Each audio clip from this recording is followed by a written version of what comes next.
بسم اللہ الرحمن الرحیم۔ پارٹنرشپ میں زکوٰۃ کے کیا احکام ہوں گے؟ اکثر یہ پارٹنرز پوچھتے رہتے ہیں کہ میں نے ایک دوست کے ساتھ پارٹنرشپ پہ کاروبار شروع کیا ہے، ایک اسٹارٹ اپ ہے، یا میں شیئر ہولڈر ہوں ایک کمپنی میں، تو اس میں زکوٰۃ کے کیا احکام ہوں گے؟ اور عموماً اس میں کمپلیکیشن اس لیے آتی ہے کہ زکوٰۃ ایک اینول عبادت ہے، تو میری زکوٰۃ کی تاریخ الگ ہوگی، دوسرے پارٹنر کی الگ ہوگی، اور کمپنی کی کلوزنگ الگ ہوگی، اور میری اس میں ایکویٹی ہولڈنگ الگ ہوگی، دوسرے کی اس میں شیئر ہولڈنگ الگ ہوگی۔ تو اس میں زکوٰۃ کیا کمپلیکیٹڈ نہیں ہو جاتی؟ نہیں، زکوٰۃ کا معاملہ بہت آسان ہے۔ اگر آپ کچھ اصول باتیں سمجھ لیں کہ دیکھیں، زکوٰۃ اس چیز پہ آتی ہے جس چیز کی آپ کی ملکیت ہوتی ہے۔ تو اگر ہم یہ دیکھیں کہ، اور یہ بھی یاد رکھیں کہ زکوٰۃ انسانوں پر آتی ہے، نان لیونگ تھنگ پہ نہیں آتی۔ آبویسلی کمپنی اگرچہ آج کے دور میں پرائیویٹ لمیٹڈ ہو، ایک لیگل اینٹیٹی ہو، لیکن وہ مکلف نہیں ہے۔ جو اس کے شیئر ہولڈرز ہیں، جو اس کے پارٹنرز ہیں، وہ عبادت کے ادا کرنے کے مکلف ہیں، ان پہ زکوٰۃ آئے گی۔ تو یہ غلط فہمی ہوتی ہے، سی ایف او پوچھ رہے ہوتے ہیں کہ بھائی ہم نے کمپنی کی زکوٰۃ نکالنی ہے۔ وائی کمپنی کی زکوٰۃ؟ کمپنی کی زکوٰۃ نہیں نکالنی ہے، ہر انڈیویجول اونر نے اس کی زکوٰۃ ادا کرنی ہے۔ ہاں، اس کے دو ایسٹس ہوں گے، ایک اس کے پرسنل ایسٹس ہوں گے، اور ایک اس کے کارپوریٹ ایسٹ ہوں گے، جو کمپنی کے اندر اس کے پروپورشنیٹ اونرشپ ہوگی۔ ان دونوں کو کلب کر کے وہ اپنی زکوٰۃ کی تاریخ پہ زکوٰۃ ادا کرے گا۔ تو ایک بات تو ہمیں یاد رکھنی چاہیے کہ کمپنی پہ زکوٰۃ نہیں ہے، اور کمپنی کی کوئی زکوٰۃ کی تاریخ نہیں ہے، بلکہ ہر اونر کی، ہر شیئر ہولڈر کی سالانہ زکوٰۃ ہے، اور اس کی زکوٰۃ کی تاریخوں کے ساتھ زکوٰۃ ادا کر دی جائے۔ اس سے ایک مسئلہ یہ بھی حل ہو گیا کہ بہت سے لوگ پوچھتے ہیں کہ ہم سب کی تو انڈیویجول زکوٰۃ کی تاریخ الگ ہے، اور کمپنی کی زکوٰۃ کی تاریخ الگ ہے، تو ہم کیسے کیلکولیٹ کریں؟ تو اس میں یہ کمپنی کی زکوٰۃ کا کانسیپٹ ہی ختم ہو گیا، اور ہم نے یہ دیکھنا ہے کہ ہر شیئر ہولڈر نے اپنی زکوٰۃ کی تاریخ ادا کرنی ہے۔ لیکن یہاں بہت امپورٹنٹ ہو جاتا ہے رول اکاؤنٹس اینڈ فائنینس کا، کہ انہوں نے پراپر ویزیبلٹی کسی بھی پوائنٹ آف ٹائم پہ تیار رکھنی ہے۔ یعنی اگر میری آج زکوٰۃ کی تاریخ ہو گئی، تو میں اکاؤنٹس میں سمپل ایک ای میل کروں، اور اکاؤنٹس والے مجھے ویزیبلٹی دے دیں کہ ہماری کمپنی میں اس وقت زکوٰۃیبل ایسٹس کتنے ہیں، اور اس میں لون، ٹریڈیبل لون کتنے ہیں۔ یعنی ایک تو ہوتی ایکویٹی، میری یہاں پر جو ایکویٹی ہے، یعنی جو کیش اماؤنٹ رکھی ہوئی ہے، سیڈ کیپٹل رکھا ہے، اس میں جتنی ایکویٹی میری ہے، میں اگر 50% کا مالک ہوں تو 50% ایکویٹی پہ میں زکوٰۃ ادا کروں گا۔ پھر اس کے بعد ایک ہوتی ہے بیلنس شیٹ میں ایسٹس، اور ایک ہوتا ہے لائبلٹیز۔ تو ایسٹ میں بھی ہم فکس ایسٹ پہ تو زکوٰۃ دیتے نہیں ہیں، کیونکہ وہ تجارتی اثاثے نہیں ہوتے۔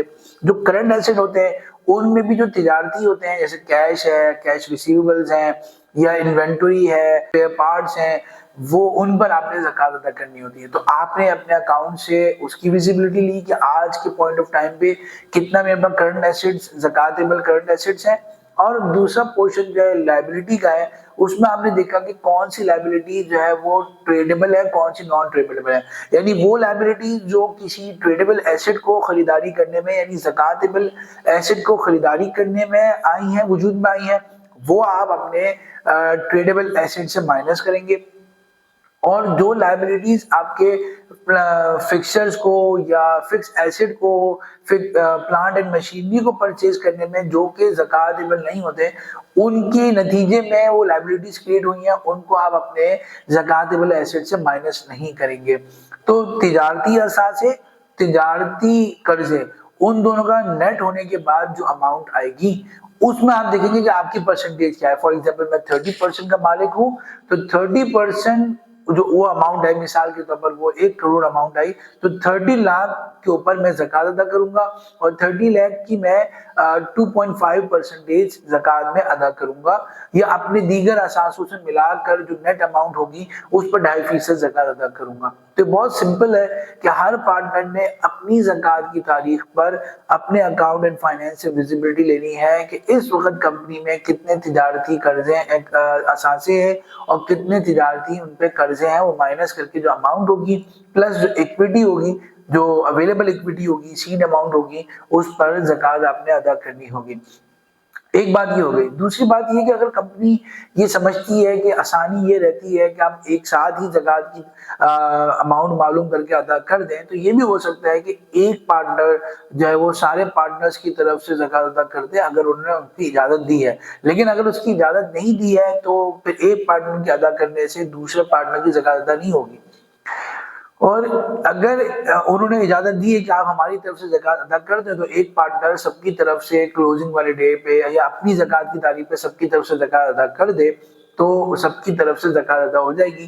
بعد میں وہ آپس میں سیٹ آف کر سکتے ہیں کہ بھئی تم نے میری اتنی زکوٰۃ ادا کر دی تھی تو میں اتنا اماؤنٹ تمہیں ریٹرن کر دیتا ہوں، یا ایکویٹی میں ایڈجسٹ کر لے، what ever the financial matter is treatment جو بھی ہو. اچھا، اس میں ایک اہم سوال یہ بھی ہے کہ بعض اوقات وہ کہتے ہیں کہ ہم چاہے اکاؤنٹ فائنینشیل ویزیبلٹی جتنی اچھی لے لیں لیکن کلوزنگ میں ہی ریئل پکچر سامنے آتی ہے. تو ٹھیک ہے، کلوزنگ سے آپ جو ہے نا وہ آپ ایک مدد لے سکتے ہیں. مثال کے طور پر آپ نے 3 ماہ پہلے آپ کی زکوٰۃ کی تاریخ آ گئی، اپنے زکوٰۃ ایک رف اسٹیٹمنٹ کے طور پر یا اکاؤنٹ سے جو بھی اویلیبل ڈیٹا تھا اس کے مطابق آپ نے زکوٰۃ ادا کر دی. لیکن جب کلوزنگ پہ ریل پکچر سامنے آئے تو آپ کو پتہ چل گیا کہ آپ نے یا تو زکوٰۃ زیادہ ادا کر دی ہے تو کوئی بات نہیں، یہ آپ کی طرف سے صدقہ ہو گیا، یا آپ چاہیں تو اگلے سال کی ایڈوانس زکوٰۃ ٹریٹ کر سکتے ہیں. اور اگر آپ نے کم ادا کیا ہے تو کوئی بات نہیں، آپ اس وقت زکوٰۃ مزید اضافہ کر کے اس میں ادا کر دیں تاکہ کمپنسیٹ ہو جائے. تو کلوزنگ سے ہیلپ لے سکتے ہیں. اسی طرح جو ہے وہ ہمیں یہ بھی سمجھ میں آ گیا کہ کلوزنگ کی تاریخ چونکہ اینول سولر کی ایئر کے لحاظ سے ہوتی ہے تو اس میں لوگ اکثر پوچھتے ہیں کہ بھائی 2.5 دینا ہے یا 2.6 دینا ہے. لیکن اگر آپ اس قمری تاریخ کے لحاظ سے چلیں گے اور ہر بندہ اپنی اونرشپ کے لحاظ سے چلے گا، اپنی زکوٰۃ کی تاریخ کے لحاظ سے چلے گا، تو یہ سوال ہی نہیں آئے گا. اچھا، ایک سوال جو میرے پر ریئل میں آیا اور ایک شریع ایڈوائزری کے دوران ایک سوال آیا کہ پارٹنرز ہیں، اب ہر پارٹنر جو ہے اس میں ایک پروپورشنیٹ ایکویٹی اونرشپ کا مالک ہے. لیٹ سپوز 3 پارٹنر ہیں اور 33% کے مالک ہیں، لیکن ایک پارٹنر نے کبھی ایسا ہوتا ہے کہ جتنی اس کی ڈرائنگ بنتی ہے، جتنا اس کا ڈیویڈنڈ بنتا ہے، جتنا اس کی پروفٹ اکروڈ ہوا ہے اس سے زیادہ اس نے وڈرا کر لیا for the time being reason کی وجہ سے اور دیگر اپنے پارٹنر سے پوچھ کے. تو اب کیا کرنا ہوگا؟ زکوٰۃ کی تاریخ آ گئی ہے تو اب اس کا تو پروفٹ سارا اس نے لے لیا ہے، لیکن بلکہ اس نے زیادہ ڈرا کر لیا ہے. تو اب اس صورت میں اس کی پروفٹ شیئرنگ اور اس کی ایکویٹی ہولڈنگ تو برابر ہی رہے گی، 33% ہی رہے گی.